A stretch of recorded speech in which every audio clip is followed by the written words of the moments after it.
तो आज हम प्रश्नावली 3.3 के प्रश्न संख्या 1 को सॉल्व करने वाले हैं, जिस प्रश्न में कुल 4 पार्ट हैं। प्रश्न संख्या 1 में 4 पार्ट हैं, जैसा कि आप देख पा रहे हैं। पहला, दूसरा, तीसरा और चौथा। इन 4 के चारों सवालों को आज हम इस लेक्चर में सॉल्व करने वाले हैं। तो आइए बिना किसी देरी के पहले सवाल पर चलते हैं। उससे पहले मैं आपको यहाँ पर सवाल के बारे में, सवाल में पूछा क्या है उसके बारे में आपको बता दूं।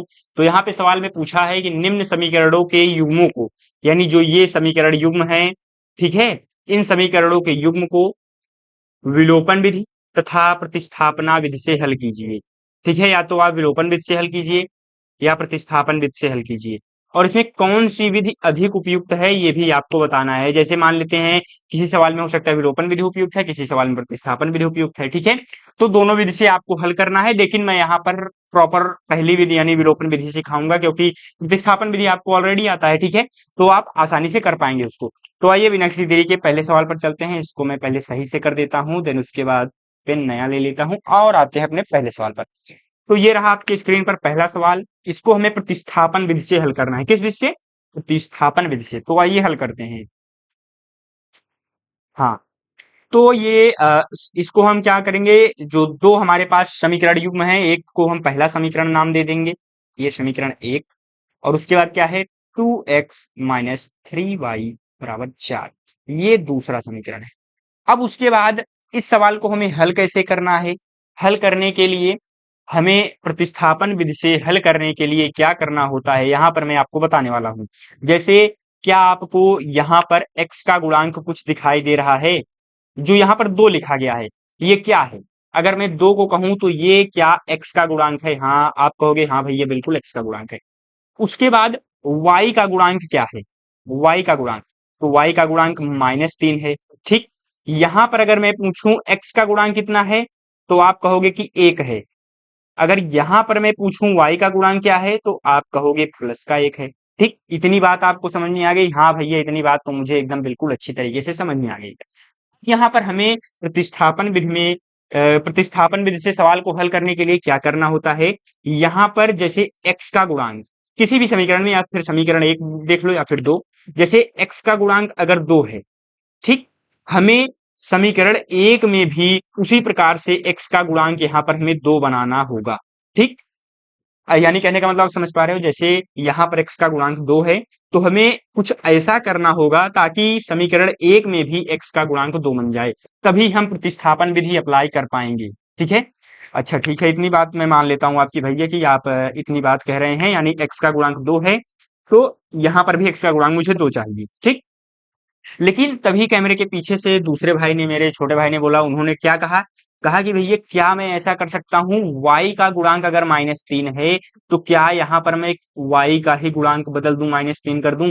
हाँ, ऐसा भी आप कर सकते हैं, बिल्कुल कर सकते हैं। ठीक है, या तो यानी कहने का मतलब यहाँ से आपको क्या सीख मिली, या तो हमें x का गुणांक दोनों समीकरणों में बराबर करना है, ठीक, दोनों समीकरणों में, या तो हमें y का गुणांक दोनों समीकरणों में बराबर करना है। ठीक है, तो यानी कि यहाँ पर सबसे आसान कौन सा दिख रहा है, प्लस का 2। ठीक है, क्योंकि ऊपर 2 दिख रहा है, मतलब 2 बनाना आसान है। 3 भाई 3 ज्यादा बड़ा संख्या है, चलो उसको जाने देते हैं।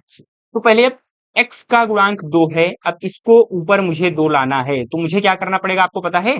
हमें यहाँ पर क्या करना पड़ेगा, हमें यहाँ पर समीकरण एक में 2 से मल्टीप्लाई करना पड़ेगा दोनों तरफ। ठीक, अगर मैं दोनों तरफ 2 से गुणा करूंगा तो कोई इफेक्ट नहीं पड़ेगा इस समीकरण में।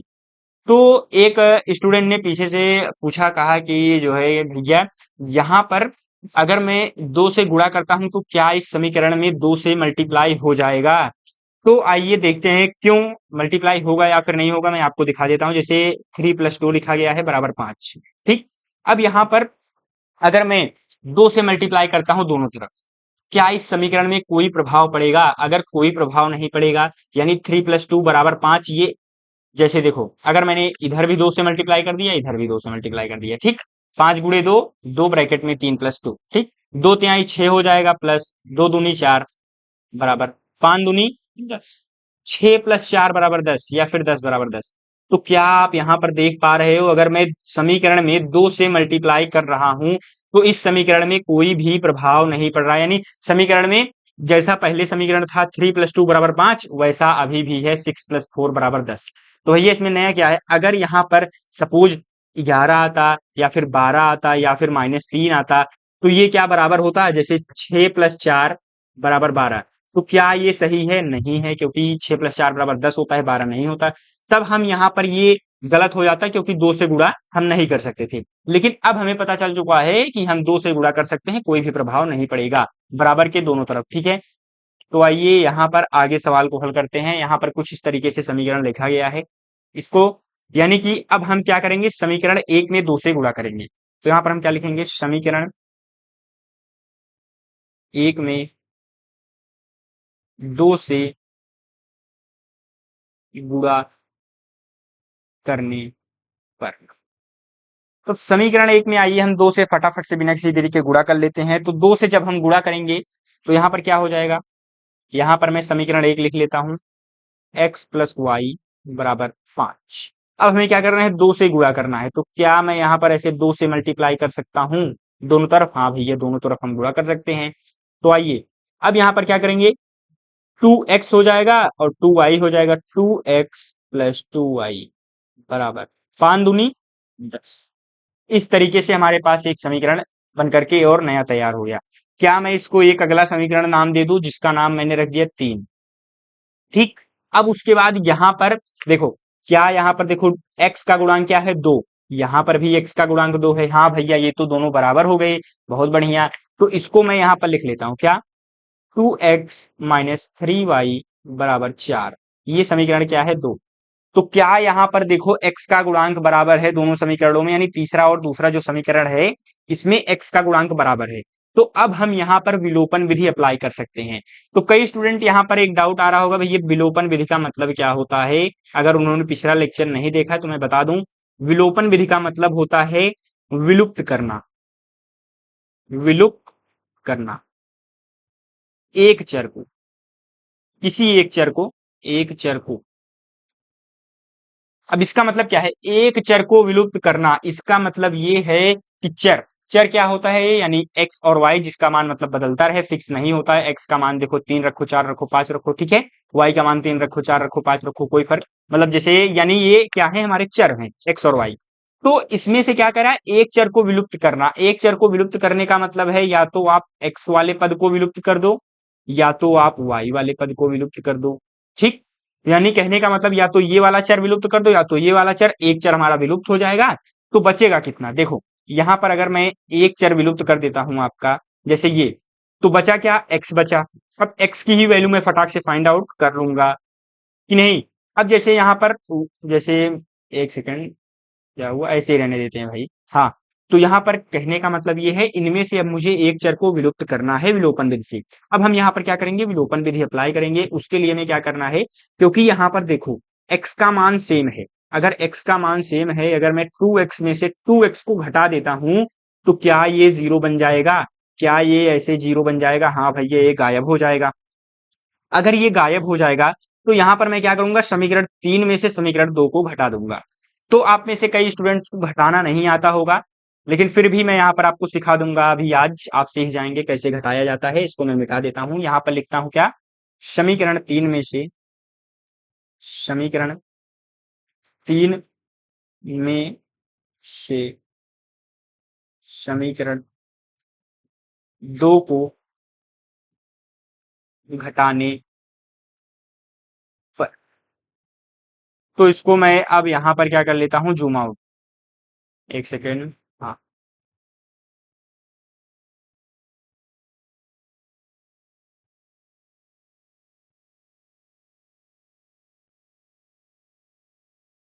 तो आइए यहाँ पर क्या है? समीकरण 3 में से 2 को घटाना है हमें। तो सबसे पहले हम क्या करेंगे? इस समीकरण को कॉपी करके यहाँ पर लिख लेंगे, तभी घटा पाएंगे।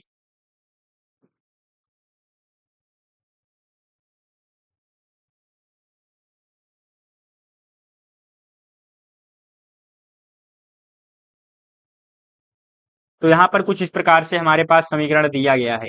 ये हमारे पास क्या? समीकरण 3 है। हाँ भैया बिल्कुल, ये हमारे पास 2 है। अब हमें समीकरण 3 में से 2 को घटाना है।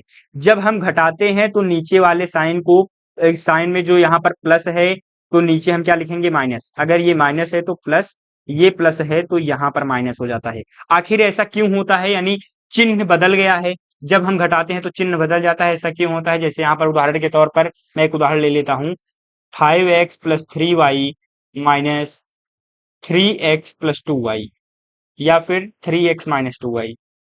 ठीक, ये कुछ इस प्रकार से मैंने क्या किया, ये जो हमारे पास था, ये क्या कहते हैं 5x प्लस 3y में से अगर मैं 3x प्लस माइनस 2y को घटा रहा हूं, क्या कर रहा हूं, घटा रहा हूं, तो आप यहां पर देखेंगे ये जो माइनस क्या है, गुणे में है, तो माइनस का मल्टीप्लाई इसमें भी होगा और इसमें भी होगा। तो आइए मल्टीप्लाई करते हैं, तो ये क्या हो जाएगा, माइनस का 3x हो जाएगा।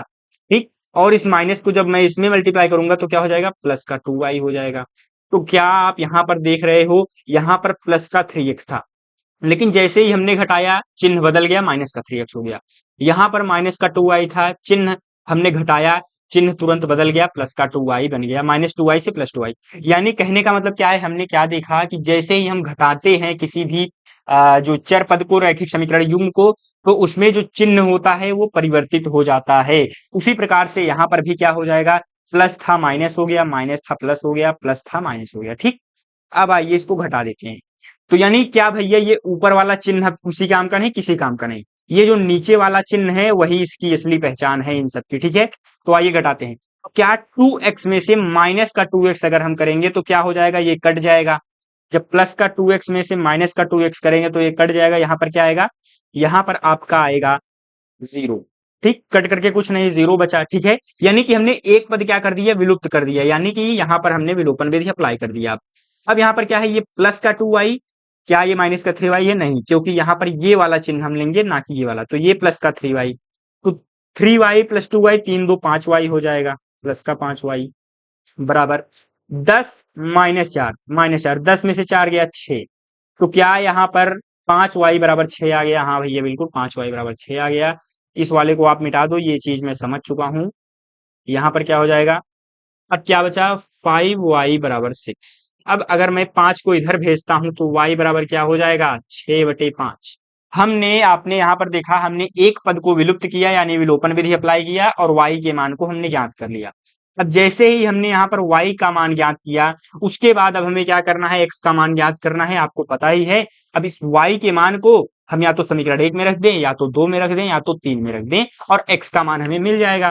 तो आइए यहाँ पर हम क्या करते हैं, y का मान समीकरण 1 में रखने पर, y का मान समीकरण 1 में रखने पर,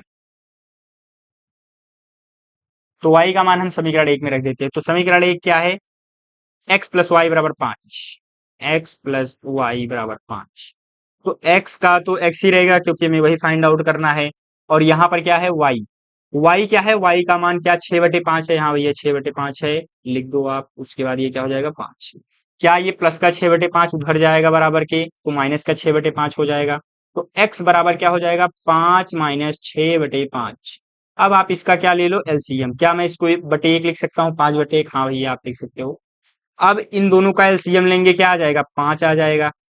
1 पंजे 5, तो यहाँ पर क्या हो जाएगा, 50/25।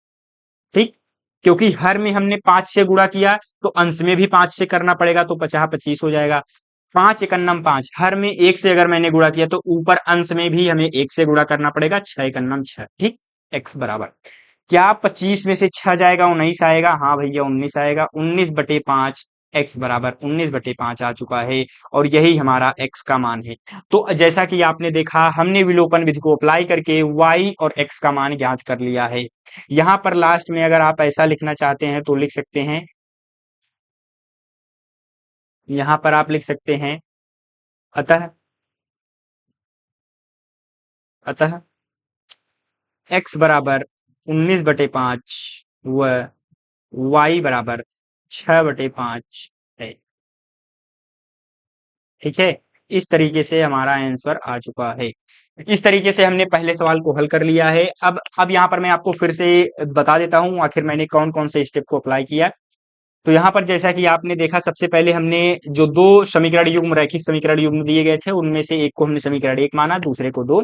उसके बाद हमने क्या किया कि यहाँ पर या तो हमें x के चर को दोनों समीकरणों में बराबर करना है, x के गुणांक को, या तो हमें y के गुणांक को बराबर करना है। क्या भैया हम इस वाले पद को बराबर कर सकते हैं? यहाँ पर हमें अचर पद को विलुप्त नहीं करना है, हमें चर पद को विलुप्त करना है। ठीक है, चर पद हमारा क्या है, एक्स और वाई, हमें इनमें से किसी एक को विलुप्त करना है, ना कि अचर पद को, ये आपको ध्यान रखना है। ठीक है, यानी कि ये कैंसिल हो गया, इन्हीं दोनों में से हम कुछ काम कर सकते हैं। तो हमने क्या किया, ये जो 2x था यानी कि x के गुणांक को हमने यहाँ पर बराबर किया, उसको बराबर करने के लिए हमने पहले समीकरण में 2 से गुणा कर दिया। क्या भैया यहाँ पर एक है, अगर मैं इसको एक बना दूं तब भी तो हो जाएगा बराबर, हाँ बिल्कुल हो जाएगा। इसका मतलब क्या है, ये अगर ऊपर 2 लिखा है तो अगर मैं 1/2 से गुणा करता हूं, किससे गुणा करता हूं, 1/2, 1/2 से आप गुणा करोगे, आधा से मल्टीप्लाई करोगे दोनों तरफ, तो ये भी हमारा एक बन जाएगा, तब भी हम सॉल्व कर सकते हैं। वो आपके ऊपर निर्भर करता है कि आप कितने आसानी से सवाल को हल कर पाते हैं। ठीक है, तो उसके बाद हमने यहाँ पर गुणा किया, नया समीकरण बना, दोनों समीकरणों में से हमने घटाया, जैसा कि घटाने वाला मैंने आपको नियम भी सिखा दिया, आखिर ऐसे चिन्ह बदल क्यों जाता है वो भी मैंने आपको बताया। और घटाने के बाद यहाँ पर हमें y का मान मिल गया, उसके बाद y के मान को हमने समीकरण 1 में रख दिया, आपकी इच्छा आप 2 में भी रख सकते थे। उसके बाद आपने सवाल को हल किया और x का मान भी निकल गया और x और y का मान निकल गया, यही हमारा मेन मकसद था। हमने विलोपन विधि से x और y के मान को ज्ञात कर लिया है बिना किसी प्रॉब्लम के। तो यहाँ पर हम क्या कर सकते हैं, ये हमारा क्या हो गया, आंसर हो गया। ठीक है, अब आइए बिना किसी देरी के अगले सवाल पर चलते हैं, सवाल संख्या 2। तो यहाँ पर हम क्या लिखेंगे, हल। क्या है, सबसे पहले फिर से वही काम, 3x + 4y बराबर 10, समीकरण 1, 2x - 2y बराबर 2, 2x - 2y बराबर 2, समीकरण 2। तो अब यहाँ पर हमें क्या करना है, यहाँ पर हमें अब x के पद को आप चाहो तो बराबर कर लो, चाहो तो y के पद को बराबर कर लो। यहाँ पर अगर आपको कैलकुलेशन अगर आसान करना है तो मैं आपको यहाँ पर क्या कहूंगा, आपको पता है, यहाँ पर जैसे आप चिन्ह को मत देखा करो, चिन्ह चाहे जो भी हो, आपको बस ये जो यहाँ पर अंक है उसको भर आप बराबर कर दो, बस तब भी आपका काम बन जाएगा। इससे क्या होगा, आपका कैलकुलेशन आसान होगा। आप चाहो तो ऐसे भी बराबर कर सकते हो, यानी -2 यहाँ पर है तो -2 यहाँ पर भी ला सकते हो, या फिर अगर +4 यहाँ पर है तो आप यहाँ पर +4 ला सकते हो, कोई प्रॉब्लम नहीं है। लेकिन मैं कहता हूं यहाँ पर आपको प्लस और माइनस देखो ही मत। इसमें जब आप गुणा करने वाली बात आए, अगर चर पद को बराबर करने की बात आए, चर के गुणांक को, क्या मैंने क्या कहा, चर के गुणांक को अगर बराबर करने की बात आए तो मैं कहता हूं यहाँ पर आप चिन्ह देखो ही मत, यहाँ पर बस आप अंक को बराबर कर दो बस। तो क्या यहाँ पर 4 है, अगर मैं इसको अगर 4 बनाना चाहूं तो 2 से मल्टीप्लाई होगा। अच्छा भाई, ये एक्स वाला इस बार आप क्यों नहीं कर रहे हैं, आपकी इच्छा, आप एक्स वाला भी कर सकते हैं, कोई प्रॉब्लम नहीं। चलो एक्स वाले से ही इस सवाल को हल करते हैं। ठीक है, तो यहाँ पर क्या है, यहाँ पर 3x है, ठीक, यहाँ पर 2x है।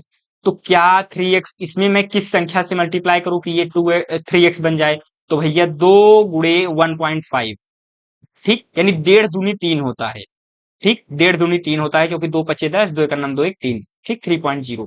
तो ये 1.5 दूनी क्या होता है, 3 होता है, यानी कि आप समीकरण 2 में 1.5 से मल्टीप्लाई कर दो, तो 1.5 बहुत पता लग रहा है। तो इससे बचने के लिए हम क्या करते हैं, आपको पता है, इससे बचने के लिए हम ये करते हैं, एक मैं यहाँ पर आपको स्मार्ट तरीका बता दे रहा हूं, कई स्टूडेंट अप्लाई करते हैं जब वो एक्सपर्ट हो जाते हैं, लेकिन मैं आपको अभी ये चीज बता दे रहा हूँ, क्या, यहाँ पर देखो, जब ऐसे चीजें आपको मिल जाएं, क्योंकि देखो दोनों तरफ आपको, यानी इसमें भी कुछ ना कुछ, अब इसको हमें हल कैसे करना है, हल करने के लिए हम क्या करेंगे कि जो यहाँ पर 3x है, इसमें इस जो समीकरण 2 का गुणांक है 2 से मल्टीप्लाई कर देंगे, यहाँ पर 2x है जो समीकरण 1 का गुणांक है 3, इससे मल्टीप्लाई कर देंगे, हमारा प्रॉब्लम सॉल्व हो जाएगा। ठीक, हमारी जो प्रॉब्लम है वो एकदम आसानी से हल हो जाएगी। कैसे, देखो, क्या यहाँ पर 3 दूनी 6 हो जाएगा, 6x, हाँ भैया तो 6x हो जाएगा। लेकिन क्या यहाँ पर भी देखो 3 दूनी 6x हो गया, हाँ, यानी कि दोनों के दोनों बराबर हो गए। यानी कहने का मतलब आपको क्या करना है, जब ये पहला समीकरण है उसमें दूसरे समीकरण के गुणांक से आपको मल्टीप्लाई कर देना है, और जो दूसरा समीकरण है उसमें पहले समीकरण के गुणांक से मल्टीप्लाई कर देना है। आपको कुछ देखना है नहीं, आसान, अपने आप बराबर हो जाएगा। तो आइए अब हम क्या करते हैं, अब हम यहाँ पर करते हैं, इसको मैं यहाँ पर फिर से वापस से लिख देता हूं। तो यहाँ पर इसका मतलब क्या है, यानी कि समीकरण 1 में मुझे 2 से गुणा करना है और समीकरण 2 में मुझे 3 से गुणा करना है। तो अब हम यहाँ पर क्या लिखेंगे, समीकरण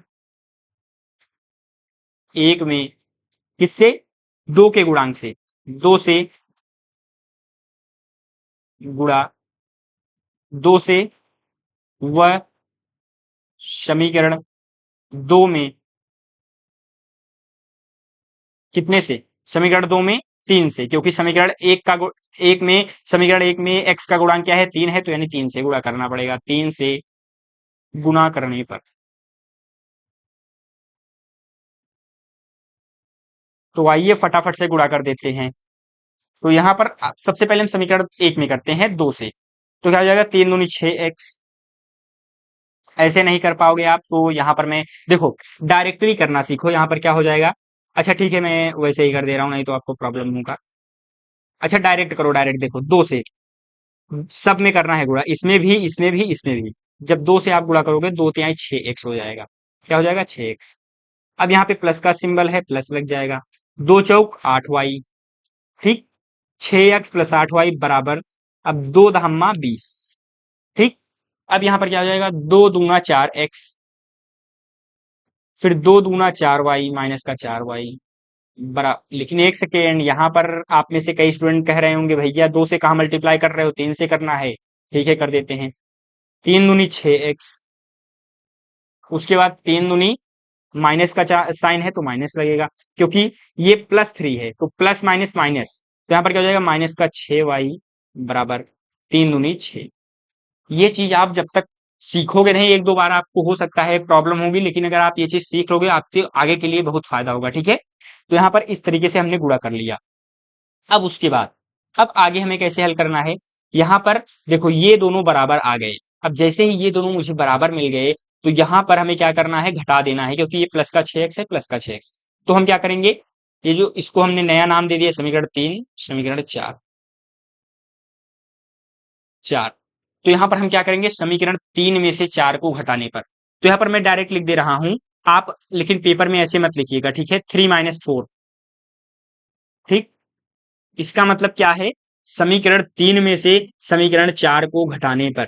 ठीक, क्या? समीकरण तीन में से समीकरण चार को घटाने पर आपको ऐसे लिखना है, देखो, समीकरण तीन में से समीकरण दो को घटाने पर। ठीक है, पेपर में ऐसे पूरा आपको कंप्लीट लिखना है, यहां पर तो मैंने डायरेक्टली लिख दिया। तो आइए अब घटाते हैं। तो अब हम जब घटाएंगे, तो इसकी मुझे जरूरत पड़ेगी, तो यहां पर मैं इसको ले लेता हूं। मैं क्या कर लेता हूं, इसको कॉपी। तो यहां पर मैं इसको कर देता हूं जूम आउट।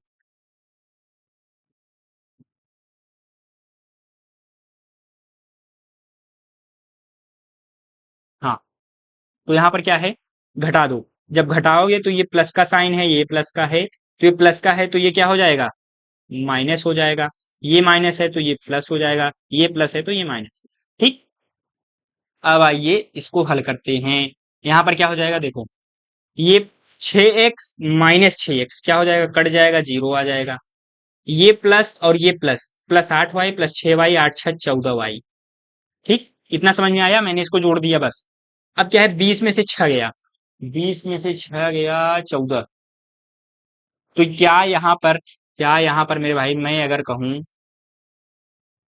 तो क्या यहाँ पर अगर आप ध्यान से देखो, चौदह वाई बराबर चौदह आ गया। हाँ भैया, चौदह वाई बराबर चौदह आ गया। तो क्या वाई बराबर क्या हो जाएगा? चौदह बटे चौदह। तो ये कट गया, चौदह का नम चौदह, तो यहाँ पर क्या आ गया? वाई बराबर एक आ गया। ठीक, बराबर एक बटे एक हो जाएगा, तो जो कि एक बन जाएगा। तो क्या यहाँ पर वाई का मान एक आ गया? वाई बराबर वन। ठीक, इस तरीके से हमने, इस तरीके से हमने क्या कहते हैं, y का मान ज्ञात कर लिया। अब जैसे ही हमें y का मान मिला, या तो आप समीकरण एक में रख दो या तो दो में रख दो, x का मान निकल जाएगा। तो y का मान समीकरण दो में इस बार रख देते हैं। ठीक है, y का मान समीकरण दो में रखने पर, आओ दो में रखो। तो y का मान अब हम दो में रखेंगे, तो समीकरण दो क्या है? Two x minus two y बराबर टू। अब y का मान हमें रखना है यहाँ पर, तो क्या हो जाएगा? टू एक्स का टू एक्स ही रहेगा, माइनस टू, वाई का मान वन बराबर टू। दुई का नाम दुई, माइनस का दो बराबर दो, दो एक्स। फिर माइनस का दो उधर जाएगा, क्या हो जाएगा? प्लस का दो, दो प्लस दो, दो एक्स। 2x बराबर 2 + 2 4, x बराबर क्या हो जाएगा 2 हो जाएगा। कैसे हो जाएगा फिर से मैं मिटा देता हूँ, आप समझो। देखो 2 जब उधर जाएगा, क्या मैं 2 को उधर लेकर के जा सकता हूँ? हाँ भैया, ये इधर गुणे में है, इधर जाएगा तो भाग में हो जाएगा। ठीक, भाग में हो गया। 2 × 2 = 2, 2 × 2 = 4। तो x बराबर क्या आ गया 2 आ गया। ठीक, ये बात आपको समझ में आई ना? हाँ, मैंने थोड़ा जल्दी कर दिया, लेकिन आप जब खुद से सॉल्व करोगे तो ये बस कैलकुलेशन है, आसान है। इस नाते मैंने थोड़ा जल्दी कर दिया। बाकी ये इस तरीके से हमने x का मान और y का मान ज्ञात कर लिया और यही हमारा आंसर हो गया। भाई ये बिना किसी देरी के तीसरे सवाल पर चलते हैं।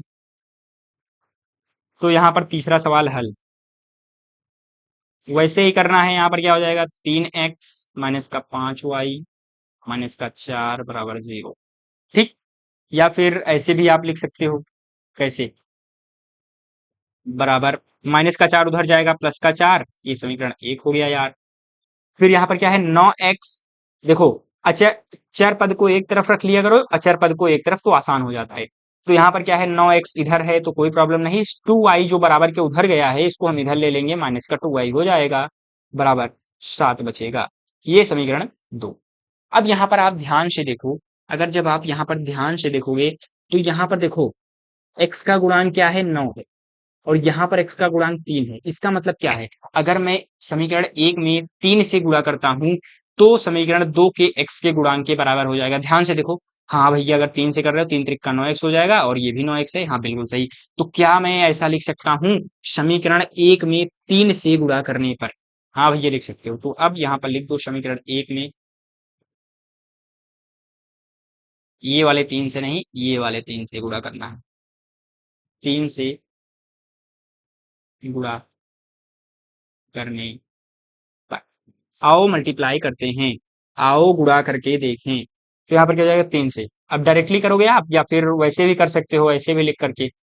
पहले आप समीकरण लिख लो। ठीक है, क्या है समीकरण 3x है -5y है बराबर 4। ये समीकरण 1 है, इसमें हमें 3 से गुणा करना है। जब 3 से गुणा करना है, इधर भी 3 से करना है, इधर भी 3 से करना है, गुणे 3। तो क्या ये 3 त्रिक का 9x हो जाएगा? हाँ भैया 9x हो जाएगा। इसका मल्टीप्लाई इसमें भी होगा, 3 × 5 = 15y बराबर, ये 4 × 3 क्या हो जाएगा 12 हो जाएगा। इस तरीके से हमने कर दिया। अब यहाँ पर क्या है, अब समीकरण 1 जैसे ही सॉल्व हुआ, अब मैं समीकरण 2 को उतार लूंगा इसके नीचे। तो क्या है 9x - 2y बराबर 7। ठीक, तो यहाँ पर देखो, उतारने से पहले आप ध्यान से देखो, आपका जगह बचेगा। ये समीकरण 3 हो गया। तो क्या क्या मैं समीकरण 3 में से अगर समीकरण 2 को घटाता हूँ, फिर से एक बार सुनो, समीकरण 3 में से समीकरण 2 को घटाता हूँ तो क्या 9x में से 9x कट जाएगा? हाँ भैया कट जाएगा। तो यानी कहने का मतलब मैंने समीकरण 3 में से समीकरण 2 को घटा दिया, तभी ये हमारा पद विलुप्त होगा और विलोपन विधि अप्लाई हो जाएगा। ठीक, तो यहाँ पर हम क्या लिखेंगे, समीकरण 3 में से समीकरण 2 को घटाने पर। आपको पेपर में ऐसे ही लिखना है, ठीक है, ऐसा नहीं लिखना है 3 - 2। ठीक है, वो तो मैं शॉर्टकट के लिए 3 - 2 लिख दूंगा, लिख दिया करूंगा आगे से। तो यहाँ पर क्या हो जाएगा, समीकरण 3 लिख दो, 9x - 15y, ये वाला लिखना है समीकरण 3, क्योंकि ये है बराबर 12। तो समीकरण 2 क्या है 9x - 2y बराबर 7। 9x - 2y, यहाँ पर y लिखो। अब क्या करना है, घटाना है। घटाने के लिए मैंने आपको कहा था यहाँ पर क्या करना है, आपको ये प्लस है तो ये माइनस, ये माइनस है तो ये प्लस, ये प्लस है तो ये माइनस। ठीक, इस तरीके से हम घटाते हैं। तो यहाँ पर अब आइए देखते हैं क्या बचता है। तो क्या 9x में से अगर 9x में घटाता हूं तो कट करके 0 आ जाएगा। हाँ ये 0 आ जाएगा। फिर अब यहाँ पर देखो क्या है, -का 15y है +का 2y, -का 15y +का 2y। तो क्या 15 में से अब हमें 2 घटाना है, क्योंकि प्लस माइनस माइनस होता है तो यानी माइनस करना है। तो 2 में से तो 15 जाएगा नहीं, तो 15 में से 2 गया, क्या आएगा 13। लेकिन जो सिंबल, जो चिन्ह, यानी बड़े अंक के सामने जो चिन्ह होगा, जैसे 15 के सामने चिन्ह क्या है माइनस, तो हम यहाँ पर लगाएंगे माइनस। अगर अगर जैसे 2 बड़ा होता, अगर जैसे मान लेते हैं, अगर जैसे यहाँ पर ये प्लस होता ये माइनस होता, तो इसके सामने वाला चिन्ह लगाते, ठीक है प्लस, तो -का 13y ओवरऑल बराबर 12 में से 7 गया, 12 में से 7। तो बड़ा वाला चिन्ह क्या है, प्लस का है, तो प्लस का 12 में से 7 गया 5, प्लस का 5 आएगा, तो यहाँ पर क्या है प्लस का 5। अब इसको मैं क्या कर दूंगा, मिटा दूंगा। अब -13y बराबर 5 है, तो आइए मैं यहाँ पर क्या लिख दूंगा, -13y बराबर 5। ठीक। अब ये माइनस का चिन्ह उधर भेज दो, या फिर डायरेक्टली ये -13 को नीचे भेज दो, ये गुणा में है -13, उधर जाएगा भाग में हो जाएगा, तो क्या हो जाएगा, यहाँ पर अगर मैं कहूँ, इसी पेन से लिखो, देखो ये -13 उधर जाएगा तो क्या हो जाएगा, भाग में, उधर भेजना है हमें, तो क्या हो जाएगा, y बराबर, y बराबर 5/-13। हाँ भैया आप ऐसा लिख सकते हो, तो माइनस को ऊपर लिखो चाहे नीचे लिखो कोई फर्क नहीं पड़ता, तो y बराबर माइनस का 5/13, यही हमारा क्या हो गया, आंसर हो गया।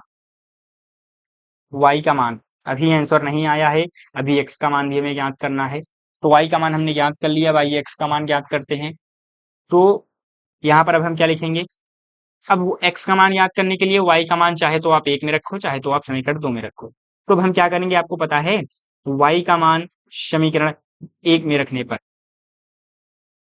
y का मान समीकरण 1 में रखने पर,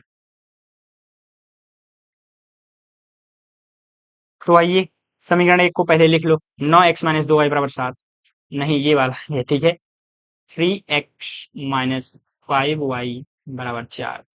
ठीक। अब यहाँ पर y का मान रखना है, पहले 3x को तो ऐसे ही लिखेंगे, ठीक है, 3x का तो 3x रहेगा, माइनस 5 का तो 5 रहेगा, y की जगह पर माइनस का 5/13। इतनी बात समझ में आई, y का मान हमने सिंपली रख दिया है बस, बराबर 4। तो अब यहाँ पर 3x का तो 3x रहेगा, माइनस माइनस क्या हो जाएगा भैया, प्लस हो जाएगा, 50/25 बराबर 4। अब इसको सिंपली हल करना है, तो एलसीएम ले लो, तो ये क्या हो जाएगा, 13 का नम 13 आ जाएगा एलसीएम, ऊपर क्या बचेगा, ऊपर बचेगा, 1 की गुणा 13 बार करोगे, हर में 1 13 में 13, तो ऊपर भी 13 से करना पड़ेगा, 13 39x। इतनी बात समझ में आई, हाँ भैया। अब 13 का नम 13, अगर हर में हम 13 से मल्टीप्लाई कर रहे हैं तो अंश में कितने से करना पड़ेगा, एक, 13 एकन्नम 1 से कर रहे हैं तो ऊपर भी 1 से करना पड़ेगा, तो 25 एकन्नम 25 बराबर 4। तो क्या मैं 13 को उधर भेज सकता हूँ, हाँ भैया भेज सकते हो आप।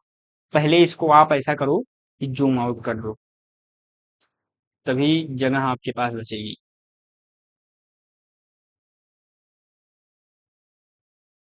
एक सेकंड, थिकनेस में इसको थोड़ा सा कम कर दूं। हाँ, तो यहाँ पर क्या है, 39x+25/13 बराबर 4। तो आइए अब आगे हल करते हैं, तो यहाँ पर ये 13 उधर जाएगा बराबर के, तो क्या हो जाएगा, अगर मैं 13 को बराबर, एक सेकंड यार ये खराब लग रहा है क्या, कम ही करते हैं थिकनेस,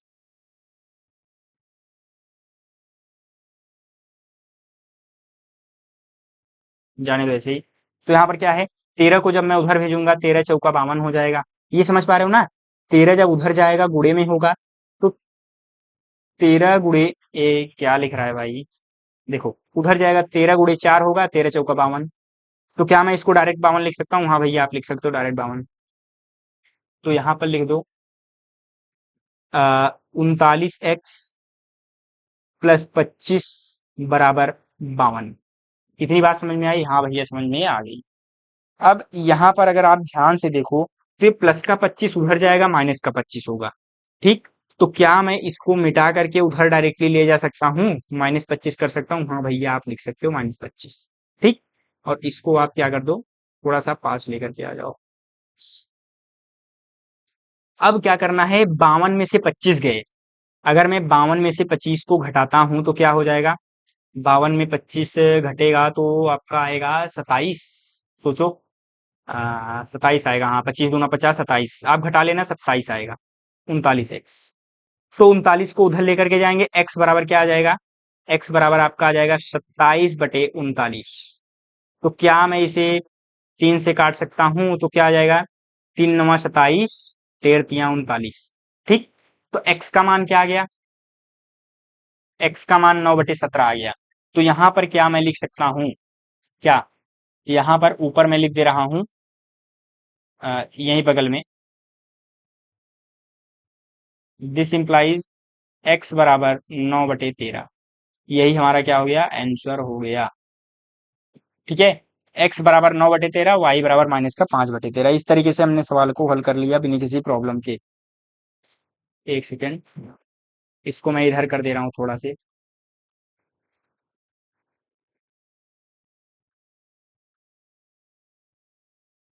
ठीक है, अब आइए बिना किसी तरीके अगले सवाल पर चलते हैं। तीसरा सवाल हो गया, अब आइए चौथे सवाल पर आते हैं। तो हल, यहाँ पर क्या है, x/2 + 2y/3 बराबर -1। तो यहाँ पर अब हम क्या करेंगे, आपको पता है, सीधा एलसीएम ले लो, क्योंकि इसे हल करना है, एकदम सामान्य रूप में लाना है। तो इसे जब आप एलसीएम लोगे तो क्या हो जाएगा, 3 और 2 का एलसीएम क्या हो जाएगा, 6 हो जाएगा। ठीक, इतनी बात समझ में आई। मैंने सिंपली क्या किया, एलसीएम लिया, 6 आ गया। हर में 2 तिहाई 6, 3 से गुणा तो अंश में भी 3 से गुणा, 3x, प्लस का चिन्ह है प्लस, 3 दूनी 6, हर में 2 से गुणा, अंश में भी 2 से गुणा, 2 दूना 4y बराबर -1। तो क्या अगर मैं 6 को उधर भेजूंगा, एक बार फिर से सोचो, अगर मैं 6 को उधर भेजूंगा गुणे में हो जाएगा, तो -1 × 6, तो 6 का नाम 6, माइनस का 6 आएगा। तो अगर मैं इसको उधर भेजता हूं तो -6 हो जाएगा। इतनी बात समझ में आई। तो यहाँ पर क्या डायरेक्टली मैं ऐसे लिख सकता हूँ, क्या लिख सकता हूँ, इक्वल टू -6। हाँ भैया आप लिख सकते हो। मैंने क्या किया, x + 2y/3/2 बराबर -1 था, ये इस प्रकार से सवाल था। मैंने क्या किया, एलसीएम लिया जो कि 6 आया। तो 2 तिहाई 6, 3x प्लस 3 दूनी 6, 2 दूना 4y बराबर -1। ये उधर जाएगा बराबर के, तो क्या हो जाएगा, 3x + 4y बराबर -6। 6 का नाम 6, -6। ठीक, वही चीज मैंने यहाँ पर लिखा है, जैसा कि आप देख पा रहे हो। हाँ भैया वही चीज आपने लिखा है, इसको मिटा दो, हम पहले ही बार में समझ गए थे। ठीक, तो अब आइए इसको हल करते हैं। इसको जब हम हल करेंगे, क्या x - y/3 है बटे 1 किया, 3 और 1 का एलसीएम क्या हो जाएगा, 3 और 1 का एलसीएम 3, 1 3 या 3, तो 3x हो जाएगा।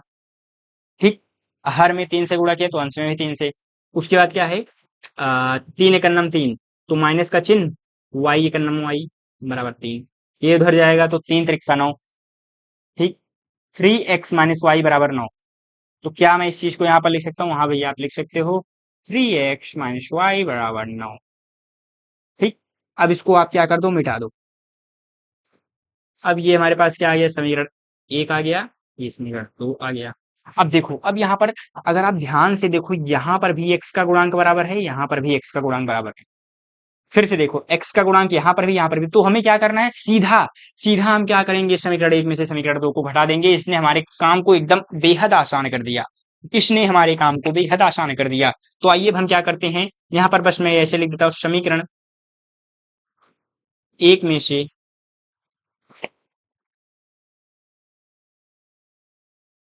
समीकरण 2 ना, 2 को घटाने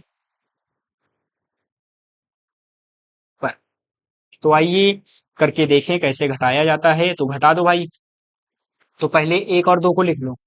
क्या हो जाएगा, 3x + 4y बराबर -6 हो जाए, 3x -y बराबर 9 हो जाए। घटा देगा फटाफट।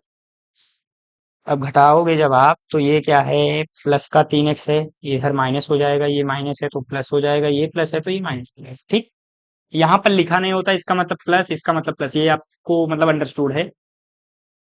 ये क्या हो जाएगा, ये कट जाएगा। हाँ भाई ये कट जाएगा, उतना तो पता ही है। ठीक, तो ये 0 आ जाएगा। प्लस का 4y प्लस का y, ये चिन्ह नहीं लिखना है, प्लस का 4y प्लस का y नहीं, प्लस का 5y बराबर है। अब -6 -9, -6 - 9, तो minus minus minus, 9 6 15, sorry minus minus क्या होता है, प्लस होता है, लेकिन चिन्ह माइनस का ही लगता है। तो माइनस माइनस प्लस, 9 6 15, लेकिन जो बड़ा वाला अंक क्या है, 9 है, उसके सामने कौन सा चिन्ह है, माइनस वाला, तो माइनस लगेगा। ये याद रखना आपको, बड़े वाले चिन्ह के सामने जो चिन्ह होता है, मतलब बड़े वाले अंक के सामने जो चिन्ह होता है वही चिन्ह लगाया जाता है। तो माइनस है तो माइनस हो गया, -15। तो क्या ये -15 आ गया, हाँ भाई ये -15 आ गया। इसको क्या मैं मिटा दूं, मिटा दो। यहाँ पर अब क्या हो जाएगा, 5y बराबर -15। तो ये 5 उधर जाएगा, भाग होगा, तो ये क्या हो गया, कट गया, 5 का नम 5, 5 3 15, तो y बराबर -3 आ गया। इस तरीके से हमने y का मान यहाँ पर ज्ञात कर लिया बहुत आसानी से। अब इस y के मान को समीकरण कितने में रखेंगे, अब अपन लोग y के मान को हम लोग रखेंगे समीकरण 1 में रखो चाहे फिर 2 में रखो, चलो 2 में रख देते हैं। तो यहाँ पर क्या लिखेंगे, y का मान समीकरण 2 में रखने पर, तो y का मान आइए 2 में रखते हैं। y का मान समीकरण 2 में क्या है, 3x माइनस एक्स वाई बराबर 9।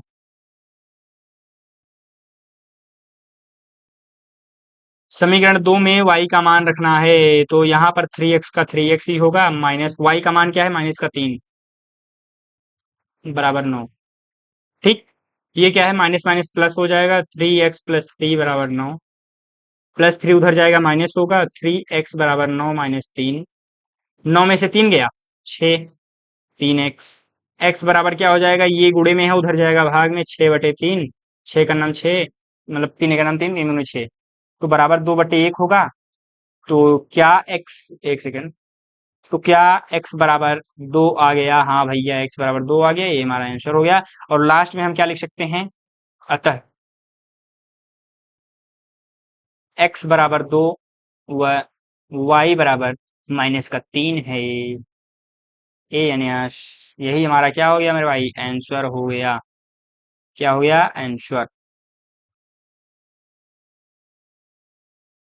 ये हमारा क्या है, आंसर। इस तरीके से हमने चौथे सवाल को भी हल कर लिया। जैसा कि मैंने कहा था, यहाँ पर 4 के चारों सवाल आज हमने हल कर लिए हैं। ठीक है, ये चारों सवाल। अब अगले लेक्चर में हम दूसरे क्वेश्चन के 5 के पांचों सवाल को हो सकता है सॉल्व कर लें। ठीक है, तो यही तक था लेक्चर। यहाँ पर आई होप कि आपको ये 4 के चारों सवाल अच्छे से समझ में आए होंगे। जो नहीं समझ में आया फिर से वीडियो को पीछे करके आप देख सकते हैं। और जाने से पहले अगर आप शतक 2027 बैच में जुड़ना चाहते हैं तो दिए गए व्हाट्सएप नंबर पर मैसेज करें। ये जो व्हाट्सएप नंबर है इस पर आप मैसेज करते हैं तो शतक 2027 बैच में मैं आपको जोड़ दूंगा, जिसमें आपको मिलेगा ये सभी चीजें, free hand written notes, class notes, ये सारी चीजें आपको प्रोवाइड करी जाएंगी। और उसी के साथ साथ चलते हैं मेरे मित्रों, और जाने से पहले स्क्रीन पर आपको प्लेलिस्ट दिखाई दे रहा होगा। अगर आपने पिछले लेक्चर्स को नहीं देखा है या फिर पिछले चैप्टर्स को नहीं पढ़ा है तो स्क्रीन पर दिए गए प्लेलिस्ट को देखें, उसमें मैंने सभी लेक्चर्स को इंक्लूड कर दिया है, आप आसानी से वहां से देख सकते हैं। और मैं आपसे वहीं मिलता हूं, तब तक के लिए चलते हैं मेरे मित्रों, धन्यवाद, राधा स्वामी।